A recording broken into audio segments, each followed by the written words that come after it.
राधे जय राधे जय राधे जय राधे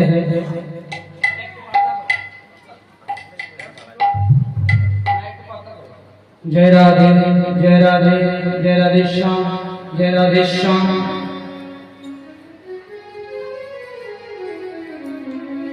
ईश्वर परम कृष्ण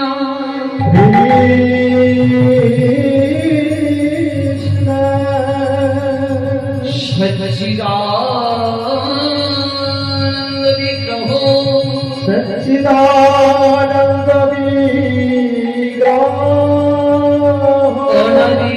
अनधिराधि गोविंद सर्वकारणे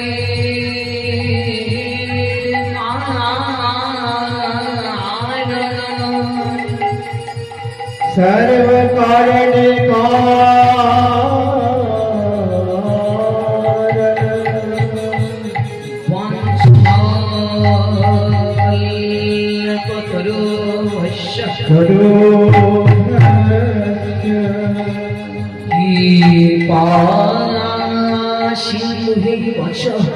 हरे बचो पतितानन पावने पावने भो वैष्णवे नमो नमः वैष्णवे भो नमो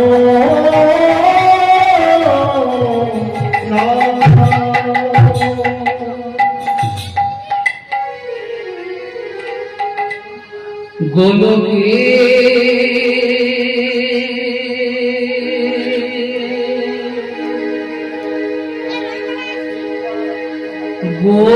गोपने छिलो गोपने छिलो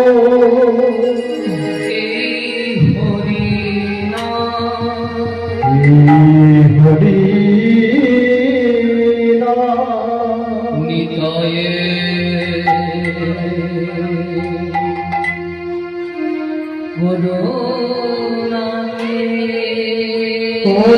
कोरोनाते अनिलोई धरा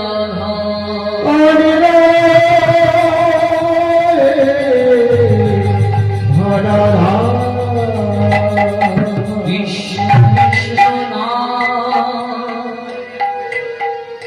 हरे कृष्ण गौर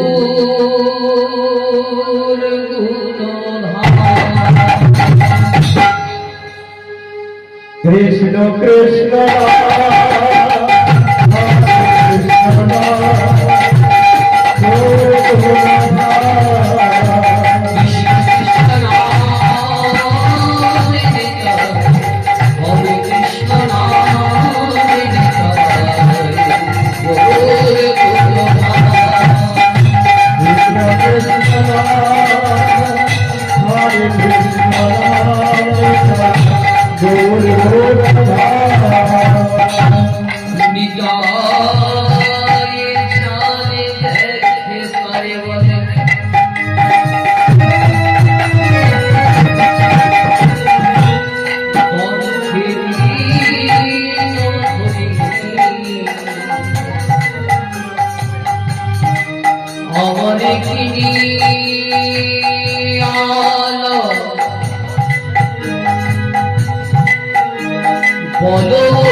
जय राधे श्याम जय राधे श्याम जय राधे श्याम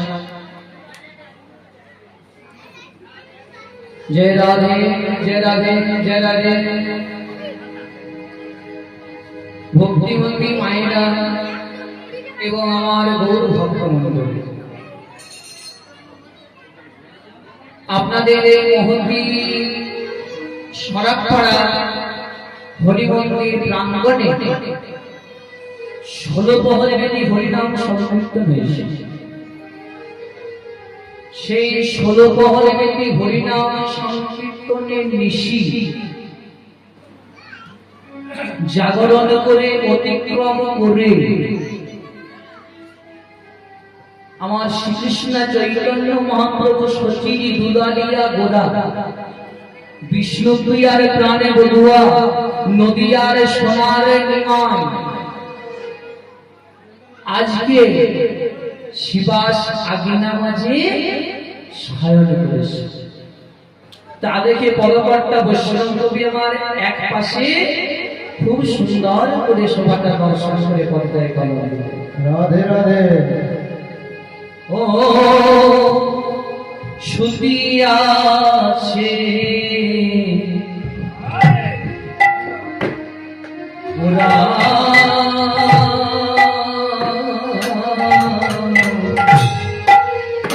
শুধিয়াছে গোরা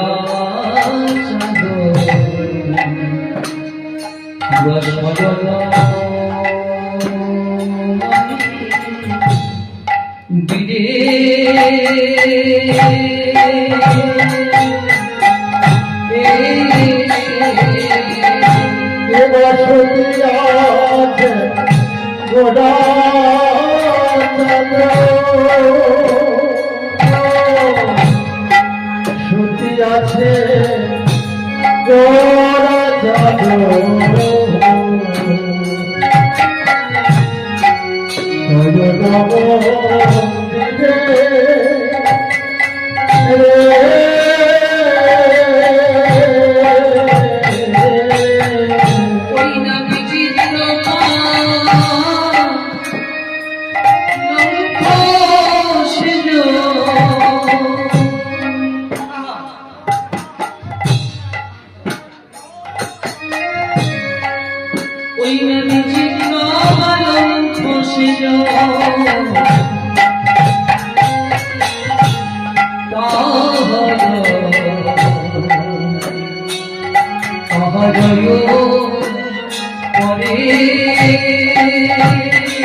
রাধিকা ঘোড়া ঘুমিয়ে গেছে আজ কথা ঘরে সেখানে করে ঘুমিয়ে গেছে আর ঘোড়া ঘরে সঙ্গে লয়ে ঘুমিয়ে গেছে পঞ্চতত্ত্ব ভাবে দলে ঘুমাইয়ে গেছে আর পঞ্চরত্ন ভাবি দলে ঘুমায়ে গেছে নদীর সোনারে গোরা ঘুমাইয়ে গেছে রবিবার সোনা ঘোড়া ঘুমায়ে গেছে শুকিয়াছে গোলা চাঁদ শয়ন মন্দিরে নয়ন মন্দিরে বিচিত্র পালন কষিজ তাহার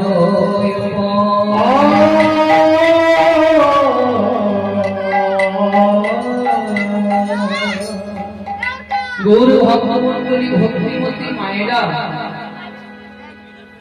আপনাদেরকে আমি কি বললাম একটু আগে যে 16 প্রহরে বেদে হরিনাম সংকীর্তনের নিশি জাগরণ করে আমার শ্রীকৃষ্ণ চৈতন্য মহাপ্রভু কঠোর পরিশ্রম করে শয়ন করেছে।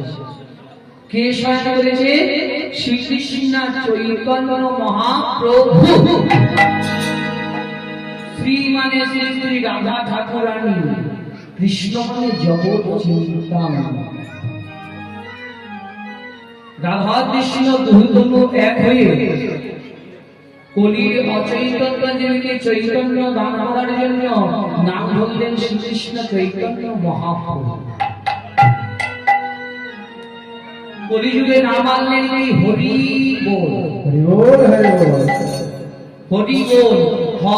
শব্দে হরণ করে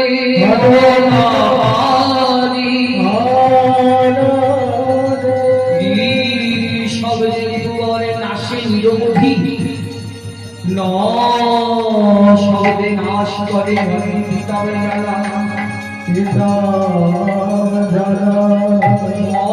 শব্দে নিধন করে সেই আনন্দ।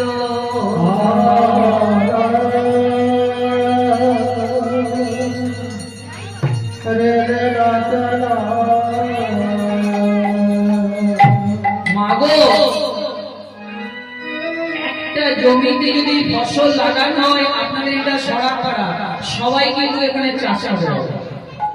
বাবা চাষ করে তো? মাগো, এখানে সবাই চাষ করে তো? কারা কারা চাষ করে তো? হাতে হাতে বলে দিই। মানে কেউ চাষ করে না, হাতে বলতেও তুলবে। তো মাগো, একটা জমিতে যদি ফসলটায় পোকা লেগে যায়, ফসলটাকে কিন্তু স্প্রে করতে হয়। এই দেহটা হলো জমি, আর এই জমিতে যদি পোকা লেগে যায়, পোকাটাকে স্প্রে করতে হবে। পোকাটার নাম হলো কাম, ক্রোধ, লোভ, মোহ, মদ, মাৎসর্য। 6টি পোকা। এই 6টি পোকাকে মারার জন্য আমাদেরকে কি করতে হবে? ভজনা, জপনা, রঘুনা, কৃষ্ণ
ভবে আসিয়া ভাবে ভাসিয়া কাউরে কৃষ্ণ নাম।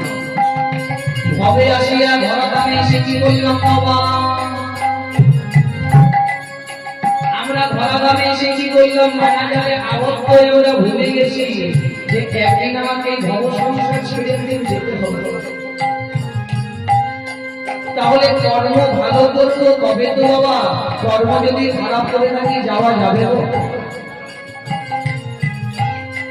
তাই বলছে ভবে আসিয়া ভাবে ভাসিয়া, এই মায়ার সংসারে করে আমার গাড়ি, আমার বাড়ি, আমার ধন, আমার গৌরব সব পেয়ে আত্মীয় স্বজন পেয়ে মায়ার সংসারে আবদ্ধ করছে। তাহলে একদিন তো যেতে হবে, তাই তো বলছে ভবে আসিয়া ভাবে ভাসিয়া ভাবে আসিয়া ভাবে ভাসিয়া আসিয়া গাওরে না কথা বলেছি বাবা ছবিতে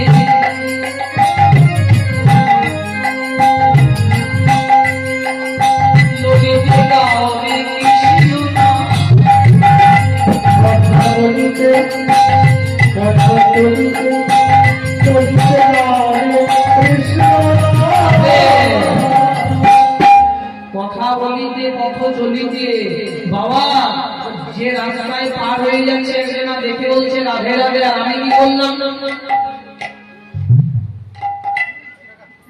একজনা দেখে বলছে জয় শ্রীরাম, আর আমি তখন কি করলাম?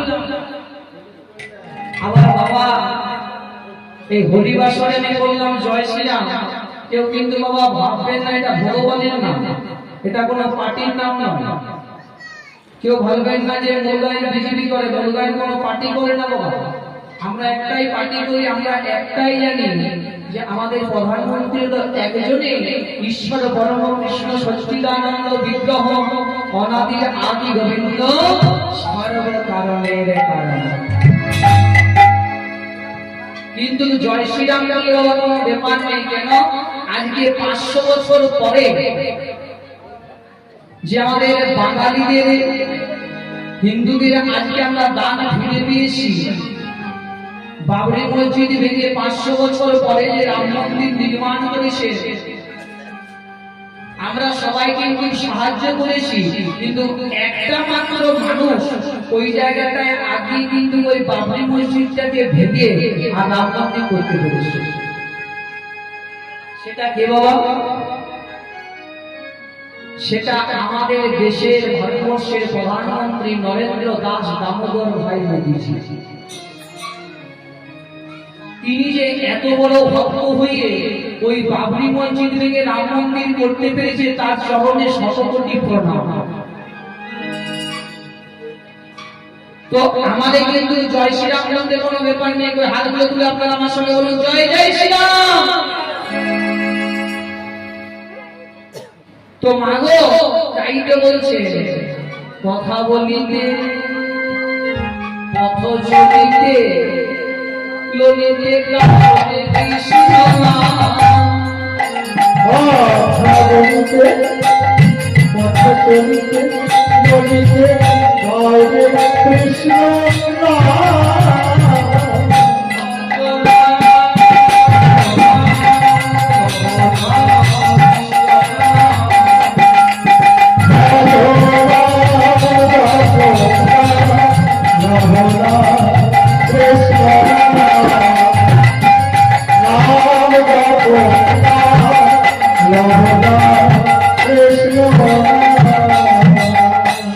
প্রতি নিঃশ্বাসে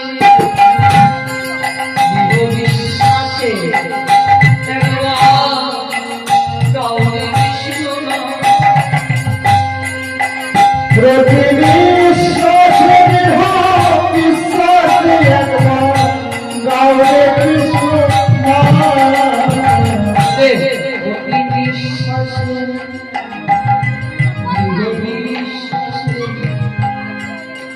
বিশ্বাসে বিশ্বাস নেই গো, রাত্রেবেলায় শুনলাম সকালবেলায় নিতাই গৌর হরিব। রাধে রাধে। তাহলে মানব জন্মের কোনো দাম আছে গো? আজ আছে কান নেই, তাহলে হিংসা করে করি দাম। এই মায়ার সংসারে যে হিংসা করে কিছু লাভ নেই, একদিন তো যেতে হবে। মা বলছে যাবো বাপের বাড়ি,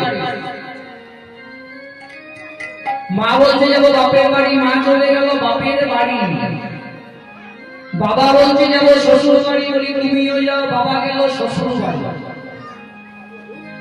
আমাকে বলছে বাবা তুই যাবি না, বলে আমিও যাবো। আমাকে জিজ্ঞাসা করছে তুমি কোথায় যাবে, বললাম আমি যাবো মামার বাড়ি। কিন্তু বাবা জায়গাটাই দেখেছে সবাই এক জায়গাতেই জড়ো হয়েছে। বাবা বললো শ্বশুর বাড়ি, মা বললো বাপের বাড়ি, আমি বললাম মামার বাড়ি। কিন্তু আলটিমেটলি জায়গাটা হলো একটাই, জায়গাটা হলো একটাই, নামগুলো চেঞ্জ হয়ে গেছে। সেই রকম বাবা এই ধরা নামে সে নামগুলো চেঞ্জ হয়ে গেলে কিন্তু যাবার বেলায় সে একটা জায়গাতেই যেতে হবে। যে কলেজের প্রফেসর সে কিন্তু ওই জায়গাটাতেই যাবে, যে হাই স্কুলের মাস্টার সে কিন্তু ওই জায়গাটাতেই যাবে, যে কিন্তু বাবা দিনমজুর সে কিন্তু ওই জায়গাটাতেই যাবে। জায়গা হলো একটা, জায়গা কিন্তু চেঞ্জ। তাই তো বলছে নিঃশ্বাসে বিশ্বাস নেই, তাই হবে আসিয়া আসিয়া হরে হরে কৃষ্ণ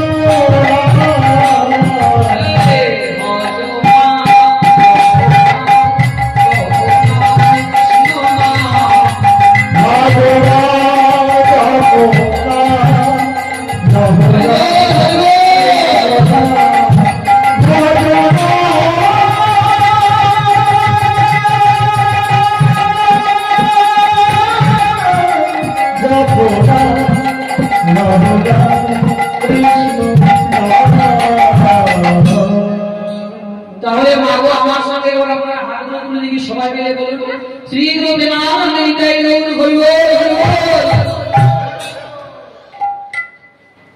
বাবা কিছুগুলো হাত করে তুলে দিলেন না, যার হাত নেই তাকে তুলতে হবে না, যার হাত আছে সে তুলবে। আর যদি হাতগুলো না তুলেন মাগো এই জন্মে হাত পেয়েছেন, বড় জন্মে নিতাই গৌর হরি বল। বড় জন্মে হাতগুলো বলেন না, কই সবাই দেখি আমার সঙ্গে এবার বলুন প্রেমানন্দ নিতাই গৌর হরি বল।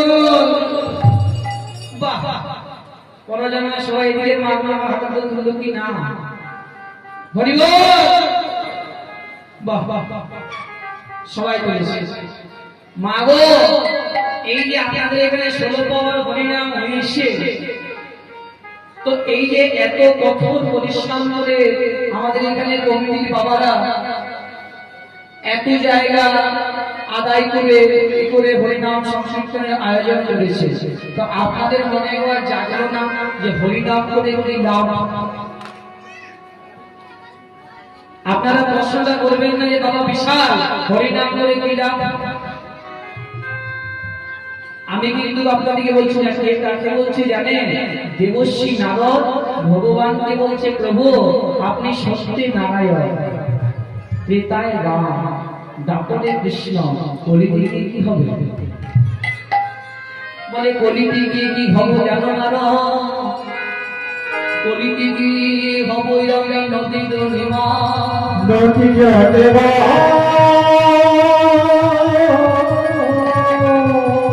নিমাই হয়ে কি করবো জানো? বলি অচৈতন্য জীবিত চৈতন্য দান করবো আর কাঁদবো আর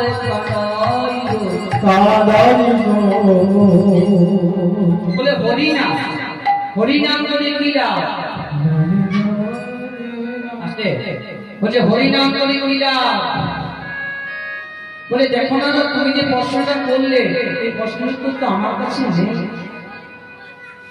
তুমি চলে যাও বিশুদ্ধ দূরে গিয়ে দেখো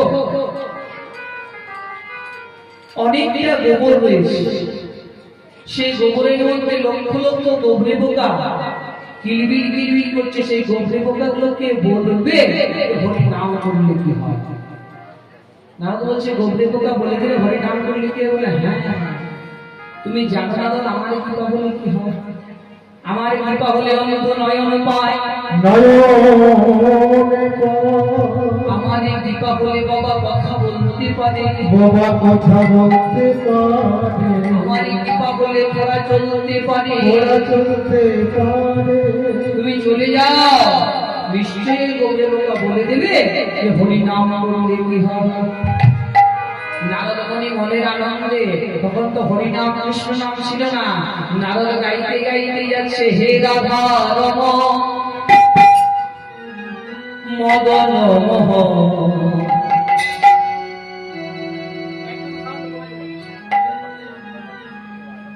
একবার দেখা দাও, একবার দেখা হে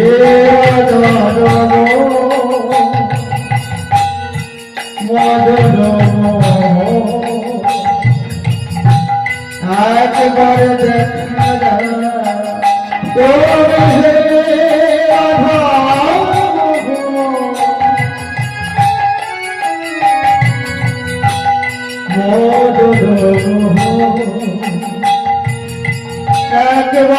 একবার দেখা হে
নারদের কাছে ছিল একটা নামাবলী।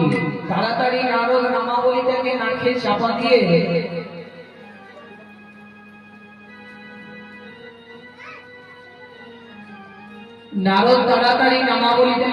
চাপা দিয়ে বাবা গোবরে পোকাগুলোর কাছে গিয়ে বলছে, বলতো গোবরে পোকা হরি নাম করলে কি হয়? সঙ্গে সঙ্গে গোবরে পোকাগুলো মারা গেল। নারদ বলে উত্তর পেয়ে গেলাম, হরি নাম করলে মরে। ভক্তিমতী মায়েরা গৌর ভক্তমন্ডলী আপনারা কারা কারা মরতে চান দেখে হাতে বলুন।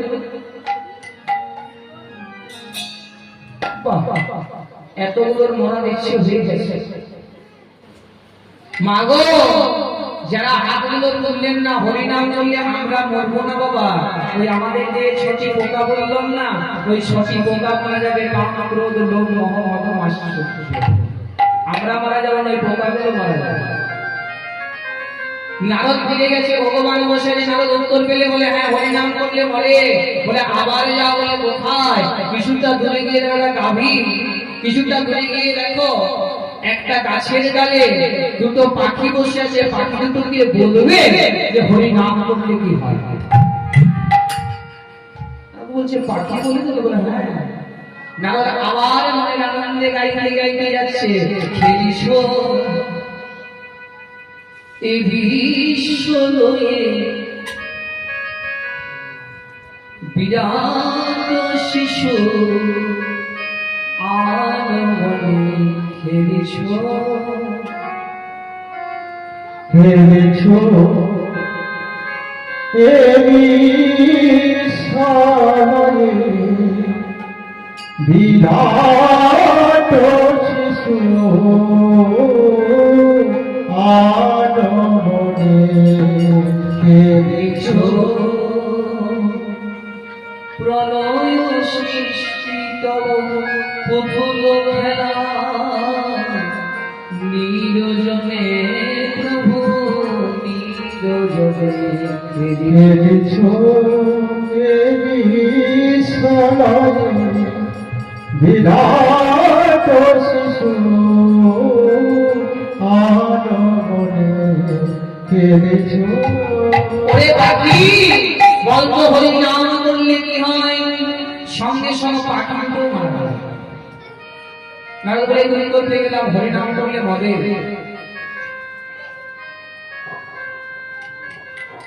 বলে আবার যাও বলে কোথায় বলে তুমি চলে যাও কিছুটা দূরে গিয়ে দেখবে একটা গাভী বাচ্চা দিয়েছে গাভীর বাচ্চাটাকে বলবে হরি নাম করলে কি হয়। নারদ বলছে প্রভু আর যাব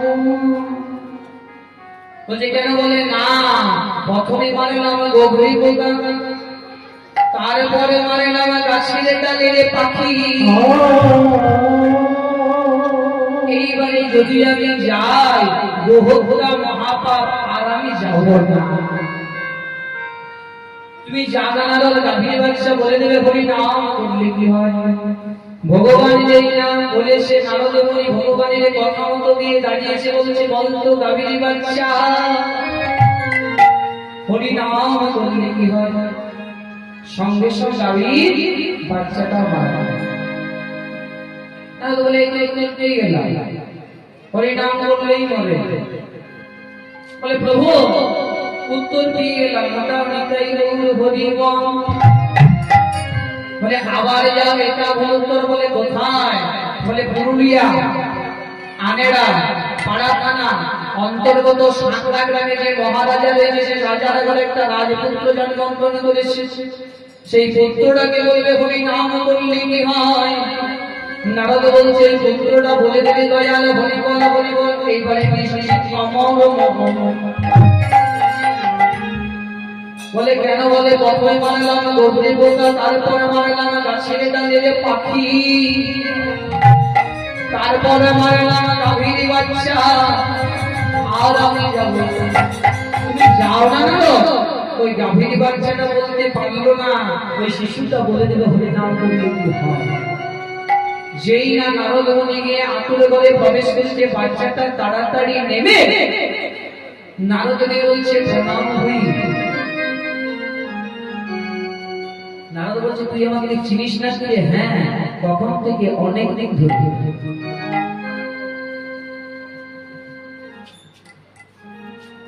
তুই অনেক দিন ধরে চিনিস? হ্যাঁ প্রথমে ছিলাম আমি গোবরি পোকা তুমি আমার কানে শোনালে হরি নাম একটু উচ্চ বলে যেন নিলাম পাখিতে বাচ্চা বললাম আবার দুইবার বললে হরি নাম করলে কি হয়। আরেকটি উচ্চ বলে জন্ম নিলাম গাভীর বাচ্চা হলাম আবার বললে হরি নাম করলে কি হয়। আরেকটি উচ্চ বলে জন্ম নিলাম বলে রাজার ঘরে রাজপুত্র হয়ে জন্মগ্রহণ করলাম নারদ মুনি। হরি নাম শুনলে যদি রাজার ঘরে জন্ম হয় হরি নাম করলে কি হয়। বলি আমার গোবিন্দ ছাড়া কেউ জানে না গোবিন্দ ছাড়া কেউ জানে না আমার গোবিন্দ ছাড়া কেউ জানে না আমার গোবিন্দ ছাড়া ভালো কেউ জানে না কৃষ্ণ নামে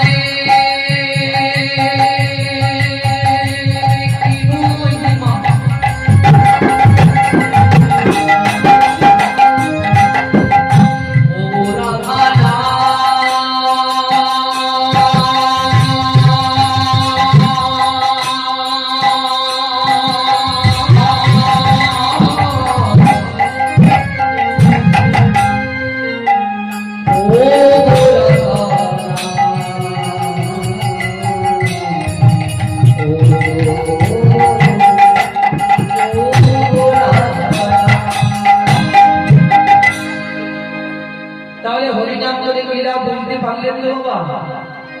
তাহলে কে স্বয়ং হইলেন শ্রীকৃষ্ণ চৈতন্য মহাপ্রভু, শ্রী মানে শ্রী শ্রী রাধা ঠাকুরানী, কৃষ্ণ মানে জগৎ চিন্তাময়। রাধা কৃষ্ণ দুতনু এক হয়ে কলির অচৈতন্য জনকে চৈতন্য দান করার জন্য নাম করলেন শ্রীকৃষ্ণ চৈতন্য মহাপ্রভু। শ্রীকৃষ্ণ চৈতন্য মহাপ্রভু স্বয়ং করেছেন কোথায়? শিবাস অঙ্গনে। শ্রী মানে সুন্দর, বাস মানে বাসা, সুন্দর বাসা। যার বাসা ভালো সে ভালো বাসতে জানে, যার বাসা ভালো না সে ভালোবাসার মূল্য জানে। সখী ভাবনা কাহারে বলে, সখী যাতনা কাহারে বলে, তোমরা জীবন দিবস রজনী, ভালোবাসা ভালোবাসা সখী ভালোবাসা তারে বলে। কে বলে সখী যা, কে বলে নিঠুর ভালোবাসা, সখী ভালোবাসা তারে বলে। সখী ভালোবাসা কারে বলে? মাগো যারা বাসা ভালো সে ভালোবাসতে জানে, যারা বাসা ভালো না সে ভালোবাসার মূল্য জানে। কিছুগুলো ইঁদুর মনে মনে চিন্তা করছে আর কতদিন পরের বাসায় থাকবো, নিজেরা যদি একটা বাসা তৈরি করতে পারে করে খুব ভালো হয়। কিছুটা দূরে গিয়ে একটা গাছের নিচে খুব সুন্দর একটা বাসা তৈরি করেছে, সেই বাসার মধ্যে প্রবেশ করেছে। বলে এবারে আমরা খুব সুখে থাকবো। এমন সময় একটা কাছে এসে বলছে ইঁদুরের দল বেরিয়ে আয়। বলে কে ডাকিয়ে? বাইরে দিয়ে সর্প। বলে ডাকছিস কেন? বলছে বাসাটা ছেড়ে দিয়ে না তোকে মেরে ফেলবে। ইঁদুরগুলো মনে মনে চিন্তা করছে এখন আমরা কোথায় যাই।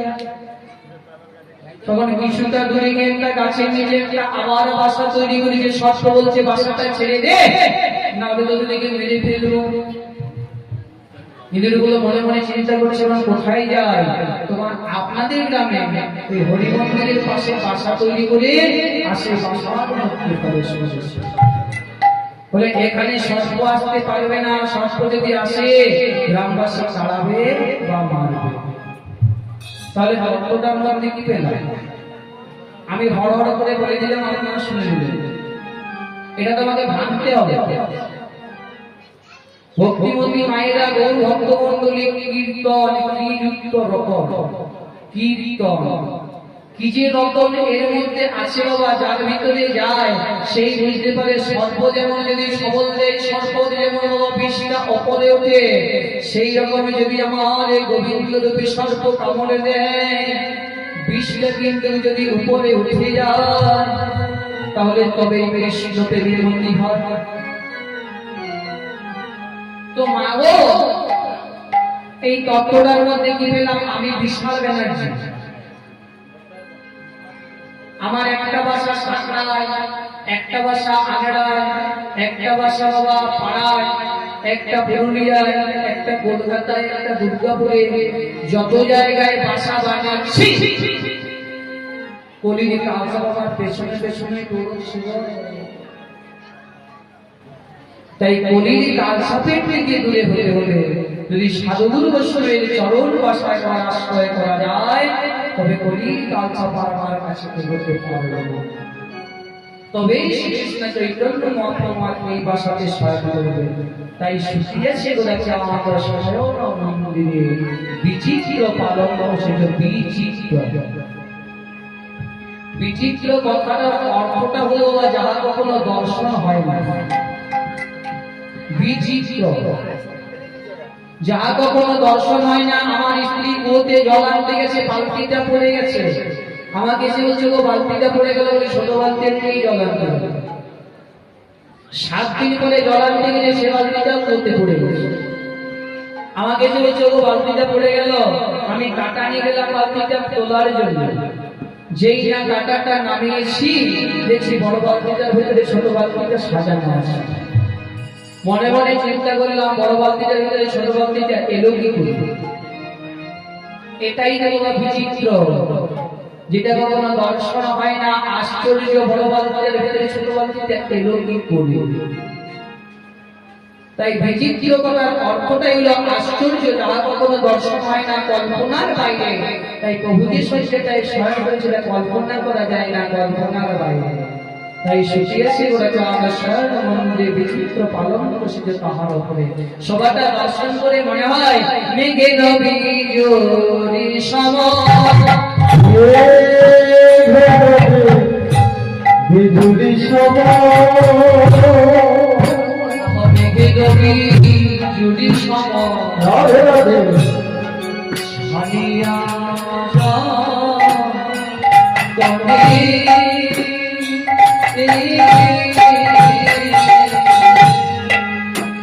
আর মেঘে রবি জুড়ি যাব, আবার মেঘে রবি জুড়ি যাব, ছাড়িয়া যো তোরে রে।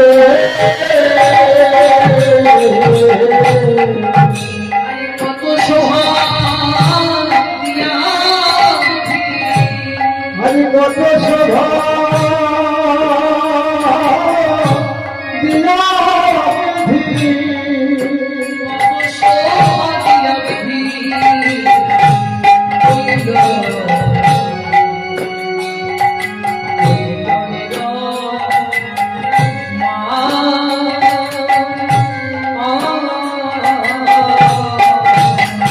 আর কত শোভা দিলা বিধি, কত শোভা দিলা বিধি, হইল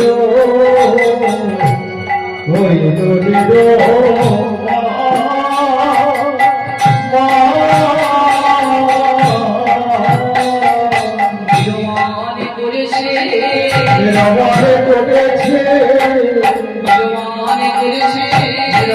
করেছে বিনোদনে বসে বসে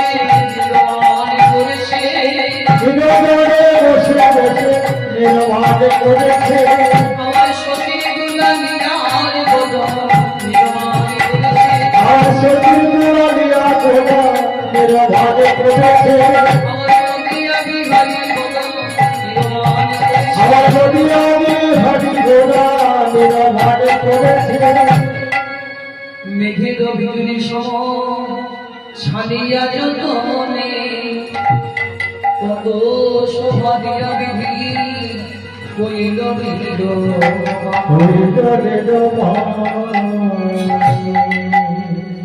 বিধি এত সুন্দর করে প্রভুকে নির্মাণ করেছে। মেঘের বিজুলি সম ছাড়িয়া যতনে, কত শোভা দিয়া বিধি কইল নির্মাণ। কেন নির্মাণ করবে না? গোবিন্দের গো রাধা রানী এসে গোরা কেন নির্মাণ করবে না? মেঘের বিদ্যুতের রগল নীল, আমার প্রভুর গায়ে বসতটা হলো নীল। কেন নির্মাণ করবে না? রাধা কৃষ্ণ একই আনন্দ একই লীলার স্বয়ং সারিতে ধরিনি ধুইলু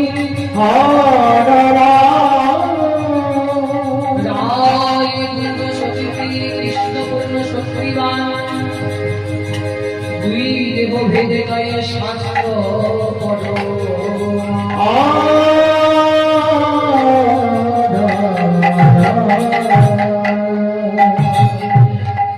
কি বলছে? রাধা কৃষ্ণ একে আগে দুই দেহ যদি নগদ দুই প্রকাশ হইল নাম ধরি, দুই দেহ এক কখন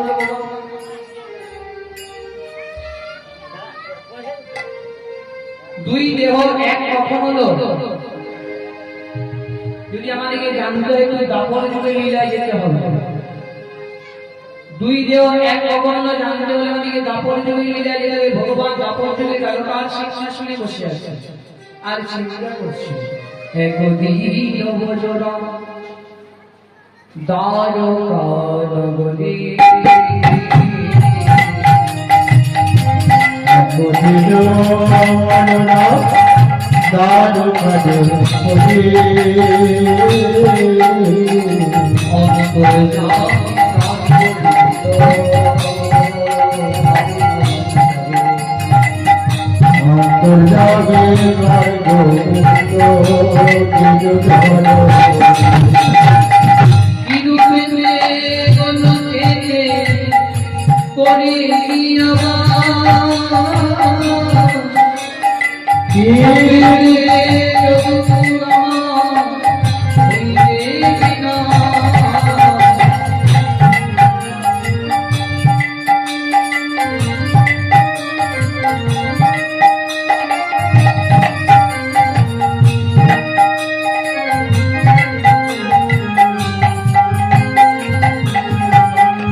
চিন্তা মনে চিন্তা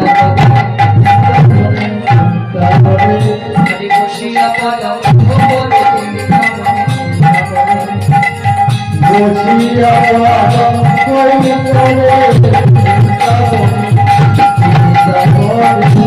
ভগবান চিন্তা করেছে দ্বারকার সিংহাসনে বসে বসে কি করে আমি দ্বারকা ছেড়ে ঘুরব, কি করে আমার যদুকুল ধ্বংস হবে মাগো। ভক্তিমতী মায়েরা গৌর ভক্তমণ্ডলী ভগবান পৃথিবীর মাটিতে বেঁচেছিল 125 বছর, আপনারা সবাই জানেন। কোথায় কত বছর বাবা? 11 বছর বৃন্দাবনে, 12 বছর মথুরাতে, 12 আর 11 23, 13 বছর কুরুক্ষেত্রে, 23 থেকে 36, আর 89 বছর দ্বারকায় রাজা হয়েছিলেন 125। তাই 125 বছর সমাপত্তি ভগবান চিন্তা করেছে কি করে দ্বারকা ছেড়ে গোলক হয়ে যায়, কি করে যদুকুল ধ্বংস হবে মাগো। বাবা এখানে এত মহান মহান ভক্ত বসে রয়েছে, অনেক বয়স্ক বাবারা বসে রয়েছেন, সাধু গুরু বৈষ্ণব সবাই বসে রয়েছে। কেউ একটি মান মাত্র হাত তুলে বলতে পারবে যে নিজের ছেলেকে মারতে পারবেন?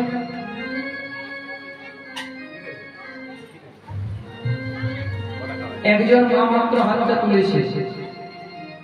মা কিন্তু নিজের ছেলেকে মারতে পারবে মাগো, নিজের ছেলেকে কেউ মারতে পারে না বলে আমার বড় বাবু নেই, আমার সন্তান বেঁচে থাকে। নিজের ছেলেকে মারতে পারে সে যদি ভক্তের মতো ভক্ত হয়। পুরী জগন্নাথ মন্দিরকে নির্মাণ করেছেন আজকে 700 বছর আগে রাজা ইন্দ্রদ্যুম্ন।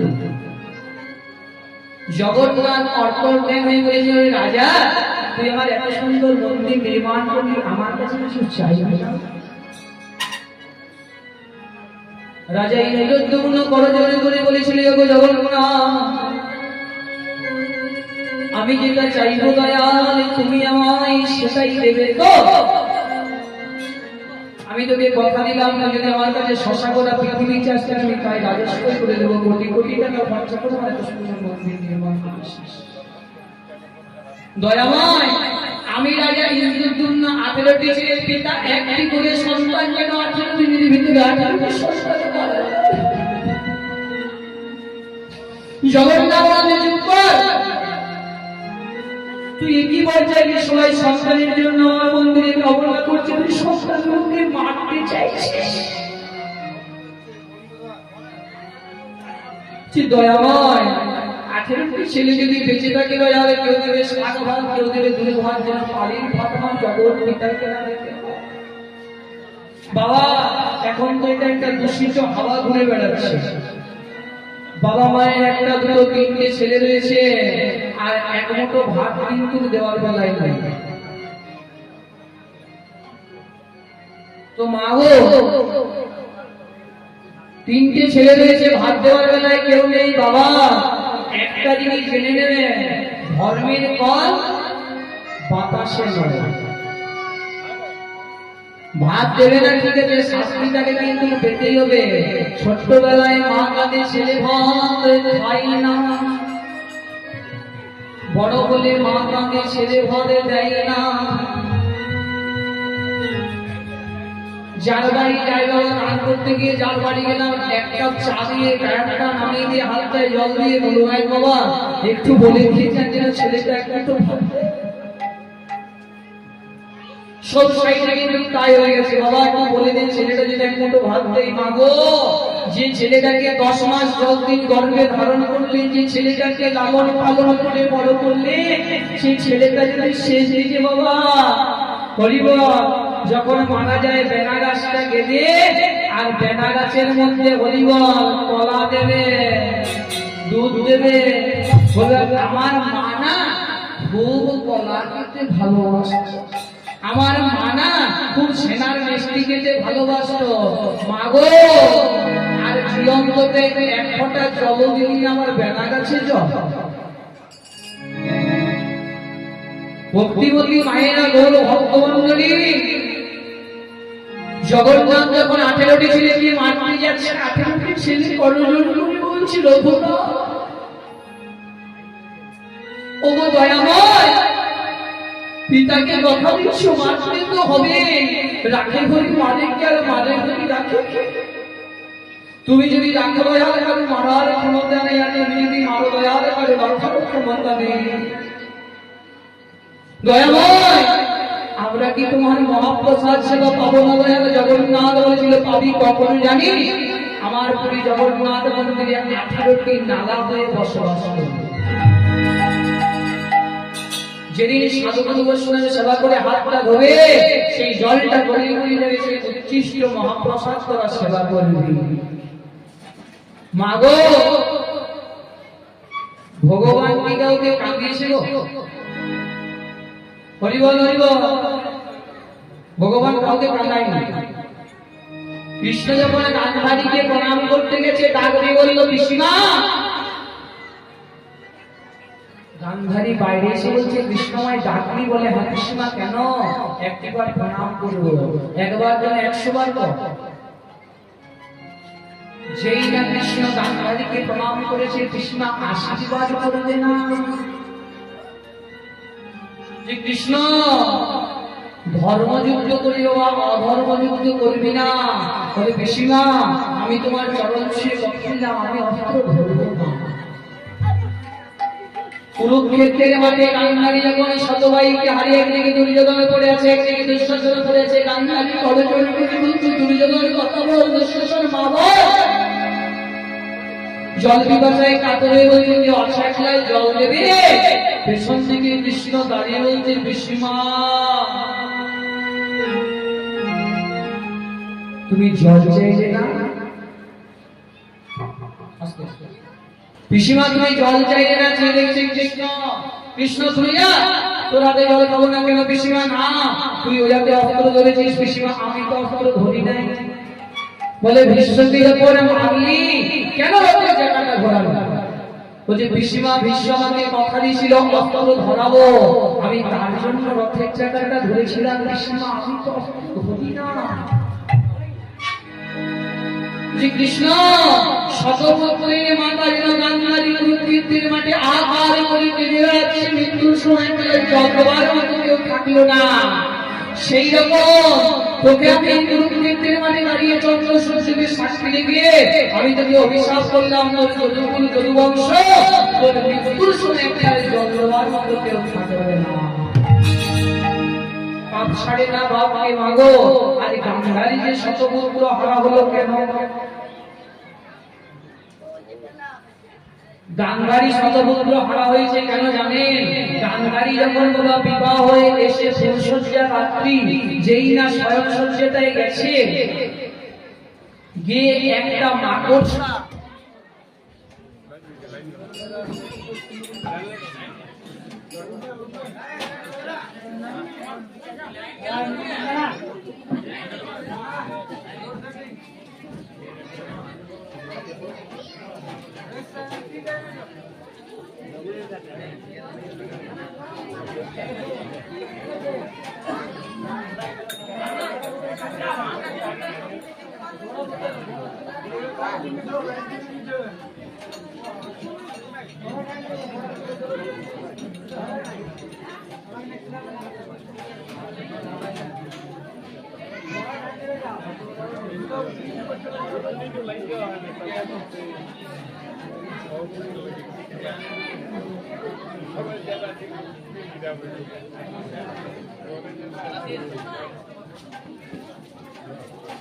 ভালো